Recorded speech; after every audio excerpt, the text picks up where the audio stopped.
దేవుణ్ణి స్తుతించడానికి, ఆరాధించడానికి, ఆయన మహింపరచడానికి, దేవుణ్ణి స్వరాన్ని మనం వినడానికి ఈ దినమంతా మనం గడుపుతున్నట్లయితే నిశ్చయంగా మీరు ఆశీర్వదించబడతారు, నిశ్చయంగా మీరు వర్ధిల్లుతారు, మీరు గొప్పవాళ్ళుగా ఎంచబడతారు. దేవునికి స్తోత్రం, హల్లెలూయా. దేవుని సమయం దేవునికి ఇవ్వాలి. దేవునికి మన ధనం ఇవ్వడమే కాదు, మన బలం ఇవ్వాలి దేవునికి, మన జ్ఞానం ఇవ్వాలి దేవునికి, అంతేకాదు మన సమయాన్ని కూడా దేవునికి ఇవ్వాలి. ఈ కీర్తన 50వ కీర్తన ప్రభు యొక్క రెండో రాకడను గూర్చిన కీర్తన ఉంది. కీర్తన దేవుడు ఏం చేస్తున్నాడు అని చెప్తున్నాడు ఈ భక్తుడు. 3వ వచనముల ఆసాపు అద్భుతమైన కీర్తన రాశాడు. ఆయన నోటి నుండి వచ్చిన ఈ కీర్తనలో యేసయ్య రెండవ రాకడను గూర్చిన ప్రవచనాలు ఉన్నాయి. హల్లెలూయా. దేవుడు ఏం చేస్తున్నాడు? ఆయన ఎంత మాత్రం మౌనంగా లేడు. దేవునికి స్తోత్రం, హల్లెలూయా. ఆయన తన ప్రశ్నలను న్యాయం తీర్చుటకై బల్యార్పణ చేత నాతో నిబంధన చేసుకున్న నా భక్తులను నా యొద్దకు సమకూర్చుడని మీది ఆకాశాన్ని భూమిని పిలుచుచున్నాడు. హల్లెలూయా. దేవుడు రెండవసారి వచ్చేటప్పుడు ఆయన తన బిడ్డల ఎడల చూపుతున్న గొప్ప అనురాగం కనబడుతూ ఉంది. వాళ్ళందరినీ సమకూర్చండి, బల్యార్పణ చేత నాతో నిబంధన చేసుకున్న ప్రజలని నా యొద్దకు సమకూర్చండి అని దేవుడు చెప్తా ఉన్నాడు. దేవుడి దగ్గరికి మనము సమకూర్చబడటానికి భూమిని ఆకాశాన్ని ఆయన పిలుస్తున్నాడు. భూమి ఆకాశాన్ని పిలిచి నా బిడ్డల్ని నా యొద్దకు ఏం చేయాలి? సమకూర్చాలి. నా బిడ్డలు ఎవరు అంటే నా బలియార్పణ చేత నాతో నిబంధన చేసుకున్న బిడ్డలు. 5వ వచనం చదవండి. బలియార్పణము చేత నాతో నిబంధన చేసుకొనిన నా భక్తులను నా యొద్దకు సమకూర్చుడని మీది ఆకాశమును భూమిని పిలుచుచున్నాడు. హల్లెలూయా. మనము దేవునికి బిడ్డలమయ్యాం, దేవునికి వారసులమయ్యాం, దేవునికి సొత్తయ్యాం, ఆయన గొప్ప స్వాస్థ్యమయ్యాం. దీనికి అంతటికి కారణం ఏంటంటే దేవుడు మనల్ని బలిగా అయ్యి పిలుచుకున్నాడు. బల్యార్పణ చేత మనల్ని దేవుడు పిలుచుకొని మనతో నిబంధన చేసుకున్నాడు. మీరు నా బిడ్డలు, మీరు నా వారు, మీరు నా స్వకీయ సాంపాద్యం, మీరు నా కుమారులై ఉన్నారు, కుమార్తెలై ఉన్నారు, మీరు నాతోనే ఉంటారు, యుగ యుగాలు కూడా మీరు నాతోనే ఉంటారు, నిత్యం మీరు నా వాళ్ళే అని చెప్పి మనతో ఒక గొప్ప నిబంధన చేస్తాడు దేవుడు. అది మామూలుగా చేసిన నిబంధన కాదు.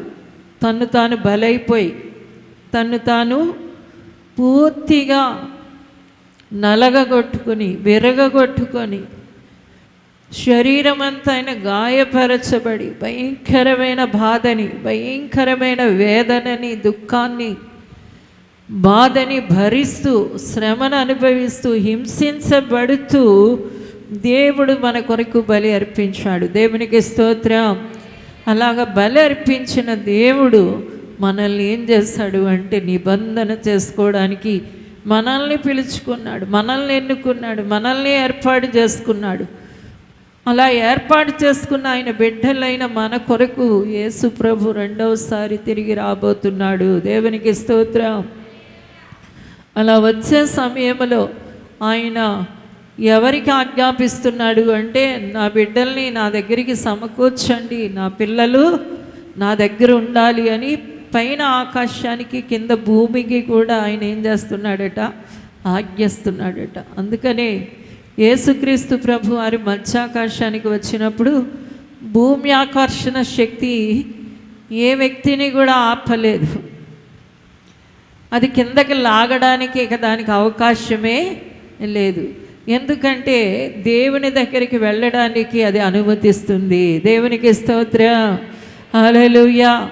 ఆకాశం భూమి కూడా రెండు కూడా ఏం చేస్తున్నాయి అంటే దేవుని దగ్గరికి మనము చేర్చబడులాగున వాటిని దేవుడు వాడుకుంటున్నాడు, వాటిని పిలుస్తున్నాడు.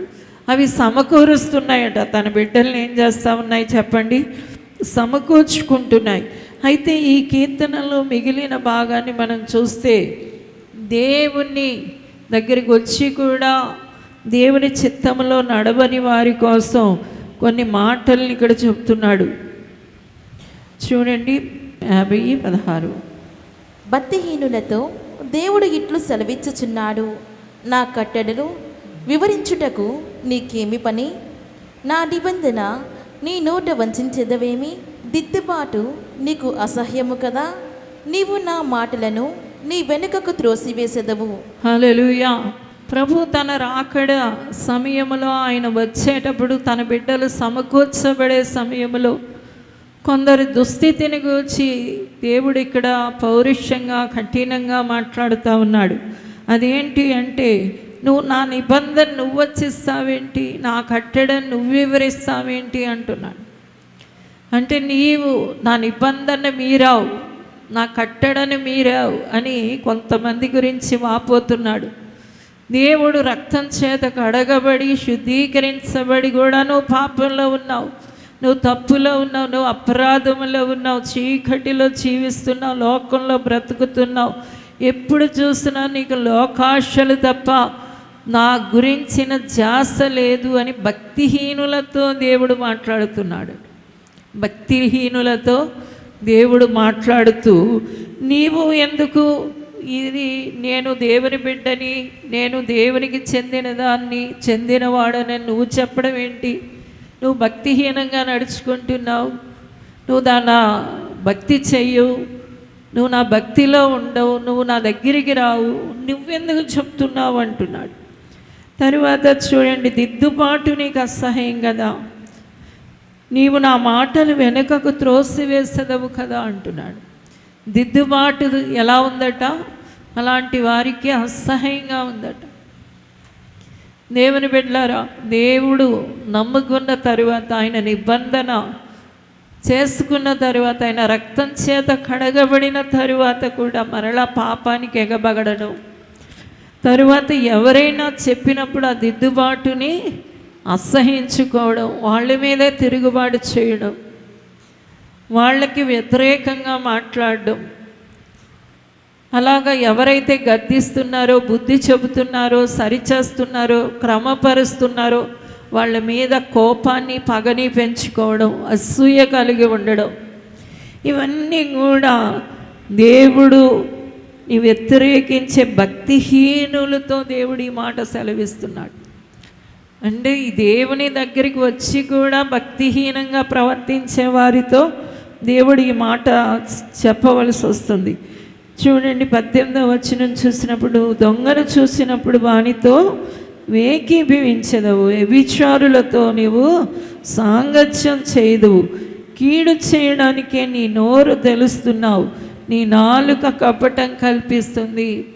అంటే పైకి మంచిగా మాట్లాడుతూ లోపల గుంటలు తవ్వే వాళ్ళతో దేవుడు ఈ రీతిగా మాట్లాడుతున్నాడు.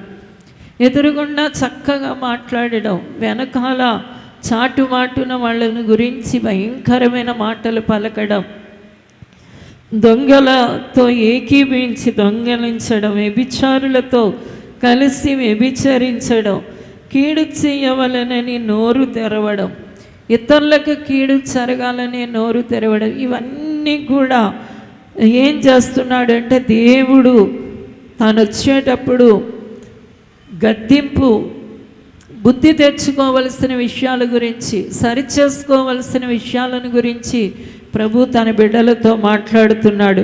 నువ్వు కూర్చొని నీ సహోదరుని మీద కొండాలు చెబుతున్నావు, నీ తల్లి కుమారుని మీద అపనిందలు మోపుచున్నావు. కూర్చొని సహోదరుల మీద ఏం చేస్తున్నారట? అపనిందలు, నిందలు వేస్తున్నారట. సొంత వారి మీద, లేకపోతే క్రీస్తు రక్తం చేత కడగబడిన ఆయన బిడ్డల మీద నిందలు వేయడం, అవమానాలు వేయడం, కొండాలు చెప్పడం, ఇవన్నీ కూడా దేవుడు అసహ్యమైన క్రియలు అని గట్టిగా సెలవిస్తున్నాడు. ఇట్టి పనులు చేసినా నేను మౌనినై ఉండిని, అందుకు నేను కేవలం నీ వంటి వాడనని నీవు అనుకుంటేవి అన్నాడు. ఇన్ని పనులు చేస్తున్నా కూడా నేను నిన్ను ఏమీ కొట్టడం లేదు, నేనేమీ తిట్టడం లేదు, నేను మౌనంగా ఉన్నాను అనుకుని నీవేం చేస్తున్నావంటే దేవుడు కూడా నాలాంటి వాడే, దేవుడు కూడా నాలాంటి వాడే అని నిన్ను నీవు బలపరుచుకుంటున్నావు అని ఎంతో పౌరుషంగా రోషంగా దేవుడు మాట్లాడుతున్నాడు. అయితే చూడండి దేవుని బిడ్డలారా, 22వ వచనం చూసినప్పుడు, అయితే నీ కన్నుల ఎదుట ఆ సంగతులను నేను వరుసగా ఉంచి గద్దించేదను, దేవుని మరచువారులారా దీన్ని యోచించుకొనుడి, లేని ఎడల నేను మిమ్మల్ని చీల్చివేయుదును, తప్పించువాడెవ్వడూ లేకపోవును అంటున్నా. దేవుని బిడ్డలారా, సంఘంలోనికి వచ్చిన తరువాత కూడా మన ప్రతిదినం మన జీవితాల్ని బాగు చేసుకునేవారిగా, క్రమపరుచుకునేవారిగా, ఇంకా మార్పు చెందేవారిగా, ఇంకా విడుదల పొందేవారిగా, ఇంకా సంపూర్ణతలోనికి నడిపింపబడేవారిగా ఎల్లప్పుడూ పని చేయవలసి ఉంది. దేవునికి స్తోత్రం. కొందరు సంవత్సరాల తరబడి బాప్తీసం పొందకుండానే ఉండిపోతారు, కొందరు సంవత్సరాల తరబడి ప్రభు బల్ల తీసుకోకుండా ఉండిపోతారు. ఇంతకీ సంఘంలోనికి వాళ్ళు వస్తూనే ఉంటారు, సంవత్సరాల తరబడి దేవుని ఆత్మచేత నింపబడకుండానే ఉంటారు, సంవత్సరాల తరబడి వాక్యానుసారంగా జీవించకుండానే ఉండిపోతారు. ఇలాగా ఏదో ఒక లోపం, సంవత్సరాల తరబడి వారు ఆరాధన నిర్లక్ష్యం చేసేవారిగా ఉంటారు.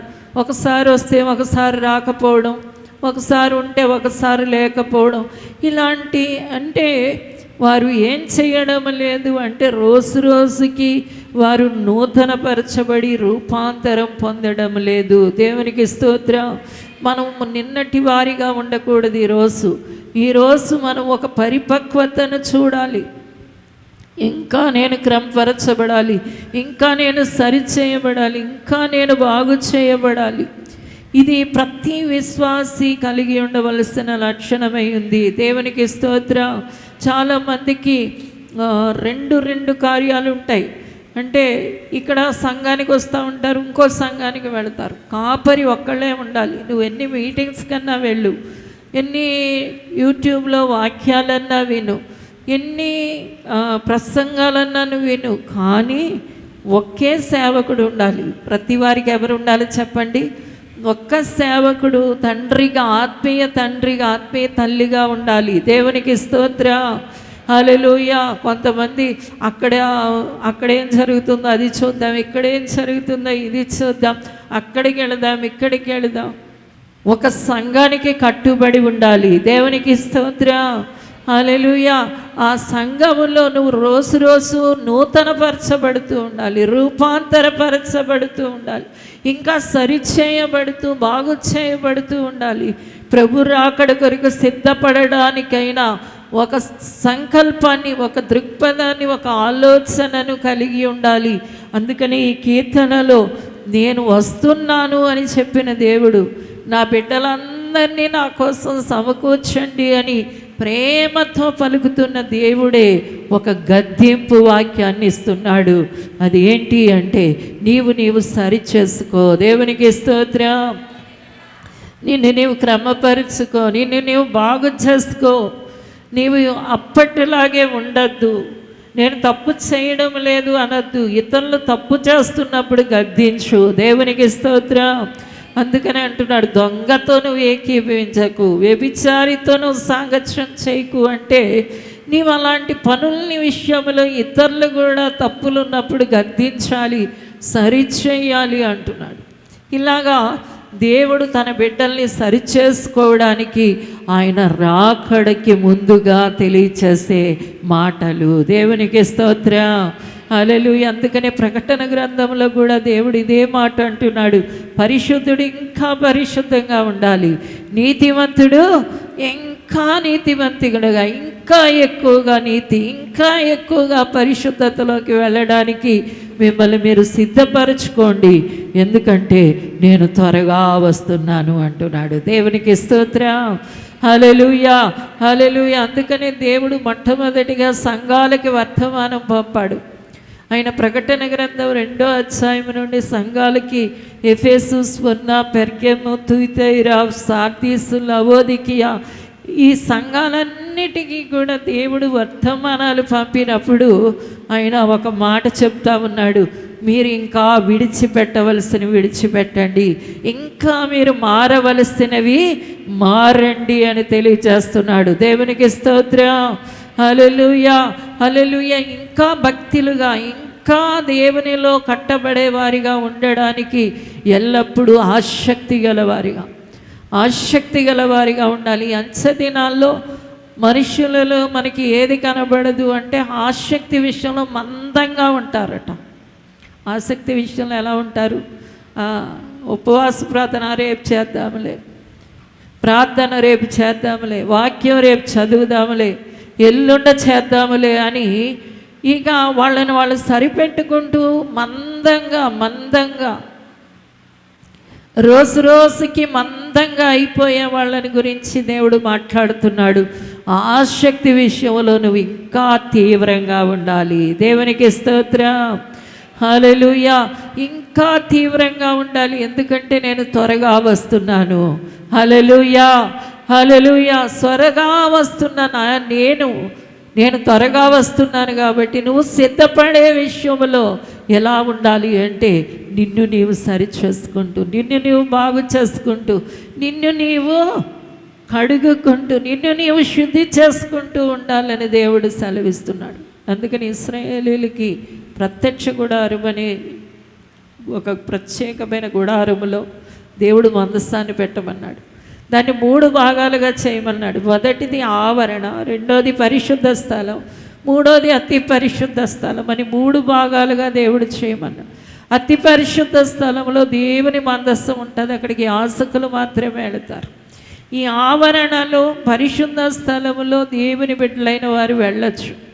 అయితే ఈ ఆవరణలోకి వచ్చేటప్పుడు దేవుడు ఏమన్నాడంటే ఒక పెద్ద గంగాళాన్ని అక్కడ ఉంచాడు. పెద్ద గంగాళం, దాని నిండా నీళ్లు పెట్టమన్నాడు. ఆ గంగాళం ఎలా చేయబడింది అంటే ఇత్తడితో చేయబడిన గంగాళం. అంటే మన ముఖాలు మనకి స్పష్టంగా కనబడతాయి. అలాంటి గంగాళాన్ని పెట్టి దేవుడు ఏమన్నాడంటే అందులో నీళ్లు తీసుకొని నీవు నీ శరీరంలో ఉన్న అన్ని భాగాలు కడుక్కోమన్నాడు. అందుకని మొట్టమొదటి ఇశ్రాయేలీయులు చేసే పని ఏంటి అంటే వాళ్ళు కళ్ళు కడుక్కోవడం, చెవులు కడుక్కోవడం, ముక్కు కడుక్కోవడం, నోరు కడుక్కోవడం, అన్ని అవయవాలను కడుగుకున్న తరువాత బలి అర్పణ కోసం వెళతారు. దేవునికి స్తోత్రం. వాళ్ళు గంగాళాన్ని దాటిన తరువాతే వాళ్ళకి బలిపీఠం కనబడుతుంది. గంగాళములో కడుగుకోకుండా బలిపీఠం దగ్గరికి వెళ్ళడానికి వాళ్ళకి ఎటువంటి అవకాశం ఉండదు. అది మళ్ళీ ఏదో కాళ్ళు కడుక్కోవడానికి కాదు, ప్రతి అవయవం కడగబడాలి. దేవునికి స్తోత్రం. హల్లెలూయా. ఈరోజు యేసయ్య రాకడ కొరకు సిద్ధపడుతున్న ప్రతి బిడ్డకి దేవుడు సెలవిస్తున్న మాట ఏంటి అంటే నిన్ను నీవు కడుగుకో. దేవునికి స్తోత్రం. అక్కడ ఏ మనిషి ఉండడు, వీళ్ళకి నీళ్లు పోయడానికి ఏ మనిషి ఉండడు. తనకు తానే వెళ్ళి ఆ నీళ్లు తీసుకొని తన శరీరాన్ని తానే కడుక్కోవాలి. దేవునికి స్తోత్రం. హల్లెలూయా. ఈ రోజున కూడా దేవుని బిడ్డలారా, మనల్ని మనం శుద్ధి చేసుకోవడానికి, క్రమపరుచుకోవడానికి, మన జీవితాలను దేవునిలో కట్టుకోవడానికి, దేవునిలో నిలబెట్టుకోవడానికి, ఇంకా దేవునిలో ఎదగడానికి ప్రతి వారు తమ గురించిన ఒక శ్రద్ధ కలిగి ఒక కృషి చేయవలసిన వారై ఉన్నారు. దేవునికి స్తోత్రం. హల్లెలూయా, హల్లెలూయా. ఎప్పుడో ఎవరో ఒకళ్ళు త్రోసేవారిగా, ఎవరో ఒకళ్ళు తిట్టేవారిగా, ఎవరో ఒకళ్ళు గద్దించేవారిగా, బుద్ధి చెప్పేవారిగా ఎవరు ఉండకూడదు. నాకు నేనుగా నా దేవునికి ఒక పరిశుద్ధ మందిరంగా ఉండునట్లుగా నేను శుద్ధీకరించుకుంటాను, నేను పవిత్రపరుచుకుంటాను అని సరిచేసుకోవాలని దేవుడు కోరుకుంటున్నాడు. అందుకనే మనకి దేవుడు పిలిచేటప్పుడు ఎందుకు పిలిచాడో కూడా చెప్తున్నాడు. చూడండి, 1 పేతురు పత్రిక 2వ అధ్యాయం 9వ వచనం. అయితే మీరు చీకటిలో నుండి ఆశ్చర్యకరమైన తన వెలుగులోనికి మిమ్మల్ని పిలిచిన వాణి గుణాతిశయములను ప్రచురము చేయు నిమిత్తం ఏర్పరచబడిన వంశం, రాసులైన యాజక సమూహం, పరిశుద్ధ జనం, దేవుని సొత్తైన ప్రజలునై ఉన్నారు. దేవునికి స్తోత్రం. హల్లెలూయా. నేను మిమ్మల్ని చీకటిలో ఉన్న వాళ్ళని, పాపములో ఉన్న వాళ్ళని, అంధకారములో ఉన్న మిమ్మల్ని నేనేం చేస్తానంటే నా వెలుగులోకి పిలుచుకున్నాను. ఎందుకు పిలుచుకున్నాను అంటే నా గుణాతిశయాలను మీరేం చేయాలి? ప్రచురపరచవలసిన వారై ఉన్నారు. దేవునికి స్తోత్రం. హల్లెలూయా. మా గుణాతిశయాలను మనం ఏం చేయాలట? ప్రచురపరచాలి. పరిశుద్ధ జనముగా ఉండాలి. దేవుని బిడ్డలందరూ పరిశుద్ధంగా ఎల్లప్పుడూ ఉండడానికి చూసుకోవాలి. అంతేకాదు, నువ్వు రాజులైన యాజక సమూహంగా నేను పిలిచాను. నీ ద్వారా నా గుణాతిశయాలు ఏమవుతాయి అంటే ప్రచురమవుతాయి అంటున్నాడు. దేవునికి స్తోత్రం. హల్లెలూయా, హల్లెలూయా. కాబట్టి దైవ గుణాలన్నీ కూడా మనలో కనబడినట్లుగా దేవుని బిడ్డలారా సరిచేసుకోవడం అనేది ప్రతి క్రైస్తవుడి యొక్క లక్షణమై ఉంది. దేవునికి స్తోత్రం. హల్లెలూయా, హల్లెలూయా. రోజు మీ శరీరాన్ని శుద్ధి చేసుకోవడానికి మీరు స్నానం చేస్తారో చెయ్యకపోతారో, అది కూడా చెయ్యకపోయినా కూడా పర్వాలేదు. పక్కనున్న వాళ్ళకి కంపు కొట్టే వరకు చెయ్యకపోయినా పర్వాలేదు, కానీ హృదయాన్ని శుద్ధి చేసుకోవడంలో ఎన్నడూ నిర్లక్ష్యం చేయకూడదు. దేవునికి స్తోత్రం. హల్లెలూయా. ఎందుకంటే నువ్వు రాసువి అంటున్నాడు, నువ్వు యాజకుడివి అంటున్నాడు. నన్ను స్తుతించే బిడ్డవి, నన్ను ఆరాధించే బిడ్డవి, నా గురించి ఇతరులకి ప్రకటించే బిడ్డవి, నా రాజ్యంలోకి అనేకుల్ని చేర్చే బిడ్డవి, నువ్వు పరిశుద్ధ జనానివి, నా సొత్తువి అని దేవుడు ప్రతి వారిని ఆ రీతిగా ఉండడానికి పిలుచుకుంటున్నానని సెలవిస్తున్నాడు. కాబట్టి ఆత్మ విషయంలో ఒక ప్రాముఖ్యమైన శ్రద్ధ కలిగిన వారందరూ దేవుని బిడ్డలారా ఆయన రాకడికి సిద్ధపరచబడగలుగుతారు. అందరూ లేచి నిలబడండి, ప్రార్థన చేద్దాం. అందరూ చేతులు పైకెత్తి, ప్రభువా నీ రాకడికి నేను సిద్ధపడాలయ్యా, నీ రాకడలో నేను ఆయుత్తపడాలయ్యా, నువ్వు వచ్చినప్పుడు నీ గుంపులో నేను చేర్చబడాలయ్యా. ఆ పరిశుద్ధ పర్వతములో దేవా నిన్ను చూడాలి, నీ ముఖాన్ని చూడాలి, నీ స్వరాన్ని వినాలి, నీ పాదాలు చుంబించాలి, నేను మహింపరచాలి, నేను గణపరచాలి, నీ కీర్తి ప్రసిద్ధి చేయాలి. అయ్యా నీతో యుగ యుగాలు ఉండాలయ్యా, నీతో యుగ యుగాలు ఉండాలయ్యా. అయ్యా నన్ను సరిచేసుకుంటాను, రోజు కొంత సమయం నన్ను సరిచేసుకోవడానికే పెట్టుకుంటాను, నన్ను బాగు చేసుకోవడానికే పెట్టుకుంటాను. నాకు సహాయం చేయండి తండ్రి. చేతులు పైకెత్తి దేవుని కృపాసనం వైపు చూస్తూ ప్రతి వారు దేవునికి మాట చెప్పండి, ప్రభువా నన్ను బాగు చేయండి, ఇంకా సరి చేయండి, ఇంకా కృపనివ్వండి. దేవునికి స్తోత్రం. ప్రభువా, ప్రభువా, దేవుడు అద్భుతమైన దేవుడు, నీకు తండ్రి అయినాడు. ఆయన నిన్ను పిలుచుకున్నాడు, నీతో నిబంధన చేసుకున్నాడు. ఆయన లోకానికి, ఆకాశానికి, భూమికి సెలవిస్తున్నాడు, నా దగ్గరికి నా పిల్లలు రావాలి, వాళ్ళని నేను చేర్చుకోవాలి, నిరంతరం నాతో ఉండాలి అని దేవుడు మాట్లాడుతున్నాడు. ప్రతి విషయంలో ఇంకా నేను సరి చేసుకుంటాను, ఇంకా నేను బాగు చేసుకుంటాను, ఇంకా నేను నూతనపరచబడతాను అని చెప్పే ప్రతి వారు ధన్యులై ఉన్నారు. అటు వారు ప్రభుని దర్శించగలుగుతారు, దేవుణ్ణి స్పర్శించగలుగుతారు, దేవుణ్ణి ముఖాముఖి చూడగలుగుతారు.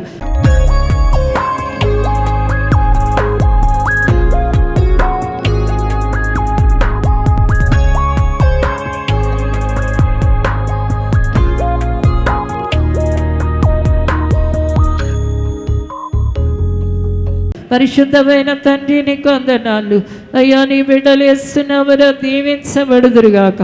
యేసునామములో ప్రతి దినం వారి ఆత్మ పరిశీలన చేసుకొందురుగాక, వారి హృదయాలను పరిశోధించుకొందురుగాక, ప్రతి విషయంలో వారు నూతనపరచబడుదురుగాక, మార్పు చెందుదురుగాక, మార్పు చెందుదురుగాక, అన్ని విషయాల్లో సవరించుకొందురుగాక, నీ రాకడ కొరకు సిద్ధపరచబడుదురుగాక. ఆశీర్వదించమని యేసు పుణ్యనామమున అడుగుచున్నాము తండ్రి. ఆమేన్, ఆమేన్. వరంగల్లో దహించు అగ్ని సేవకుల సదస్సు జూన్ 24వ తేదీన ఉదయం 10 గంటల నుండి ప్రారంభించబడును. ముఖ్య ప్రసంగికులు డాక్టర్ థామస్ గారు, దహించు అగ్ని మినిస్ట్రీస్ రాజమహేంద్రవరం. స్థలం new Jerusalem Baptist church, circuit house, life line hospital road, Warangal. మరిన్ని వివరాలకు 9494940072 మరియు 73. రాజమహేంద్రవరంలో దహించు అగ్ని సేవకుల కూడిక జూన్ 30వ తేదీన ఉదయం 10 గంటల నుండి ప్రారంభించబడును. ముఖ్య ప్రసంగికులు డాక్టర్ థామస్ గారు, దహించు అగ్ని మినిస్ట్రీస్, రాజమహేంద్రవరం. స్థలం దహించు అగ్ని ఆడిటోరియం, నటరాజ్ థియేటర్, రాజమహేంద్రవరం. మరిన్ని వివరాలకు 9494940072 మరియు 73. పరిశుద్ధాత్మ దేవుని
0072 మరియు 73.